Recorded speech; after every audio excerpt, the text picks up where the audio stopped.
অলপমান কেইদিনমান আগতে ভাৰত চৰকাৰে এটা কথা কৈছিলে, মানুহে অলপমান হাঁহি মুলি উলিয়াই দিলে। আমি ভাৰত চৰকাৰে কৈছে যে 50টা আমি ৰিজাৰ্ভিয়ৰ কৰাৰ কাৰণে আমাৰ ৱেটলেণ্ডবিলাকত, যেনেকৈ দীপৰ বিল যে গুড ৱেটলেণ্ড, তাতে আমি পানী ধৰি ৰাখিব পাৰোঁ।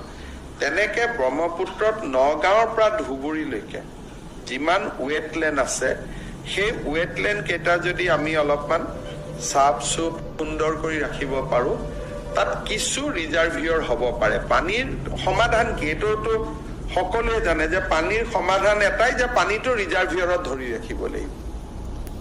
ইয়াৰ বানপানীৰ সমস্যাৰ সমাধানৰ চিম্পল ফৰ্মুলা, যেনেকৈ চাইনিজ বা সকলোৱে কৰিছে, যে পানীটো আহিব, পানীটো পুখুৰী বুলিও ক'ব পাৰে, হ্ৰদ বুলিও ক'ব পাৰে।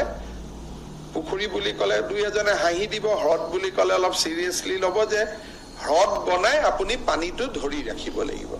তাৰ পিছত পানীটো কমিলে নদীলৈকে পানীটো পুনৰ এৰি দিব লাগিব।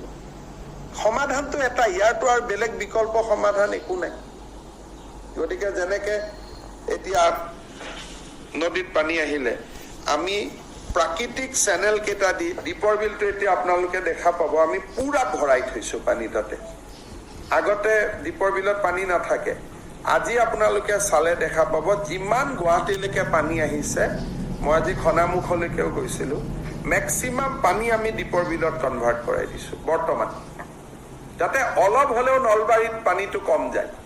তাৰমানে পানীৰ সমাধান এইটোৱে যে ডাঙৰ ডাঙৰ সাগৰ সদৃশ পুখুৰী কৰি আপুনি পানীটো ধৰি ৰাখিব লাগিব। তাতো কেতিয়াবা বিপদ, পুখুৰী কেইটাত যদি পানী অদ্ভুত পানী সোমাই যায়, সেই ৰিজাৰ্ভৰো ভাঙি যাব পাৰে কেতিয়াবা।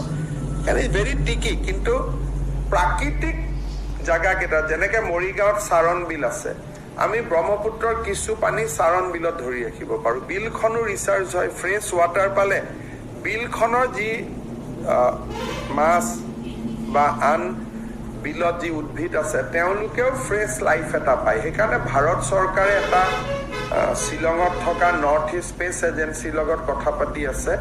50টা তেওঁলোকে ৱেটলেণ্ড আইডেণ্টিফাই কৰিছে, য'লৈকে পানীটো বোৱাই লৈ যাব পাৰিব চুইচ গেটেদি। আৰু তাত যেতিয়া পানীটো বেছি হৈ যাব, চুইচ গেটটো বন্ধ কৰি দিব। এইবাৰ মৰিগাঁৱত আমি এনেকুৱা 2টা প্ৰকল্প ল'ব খুজিছো। সেই বিষয়ে যোৱা কিছুদিন আগতে অমিত শ্বাহৰ অধ্যক্ষতাত হোৱা সেইটোকে তাত দিয়া হৈছিল। তেতিয়া আমাৰ মানে হাঁহি দিলা, পুখুৰী দি পানী ধৰি ৰাখিব, মানে বুজাব পৰা নাই কাৰণে কথাটো এনেকুৱা। আজি আপোনালোকে চাওক, দীপৰ বিলখন একদম ভৰ্তি হৈ আছে, কাৰণ আমি পানীটো দীপৰ বিলত আনি আছো, আৰু যেতিয়াই ব্ৰহ্মপুত্ৰত পানীটো কমি যাব, দীপৰ বিলৰ পৰা এৰি দিম।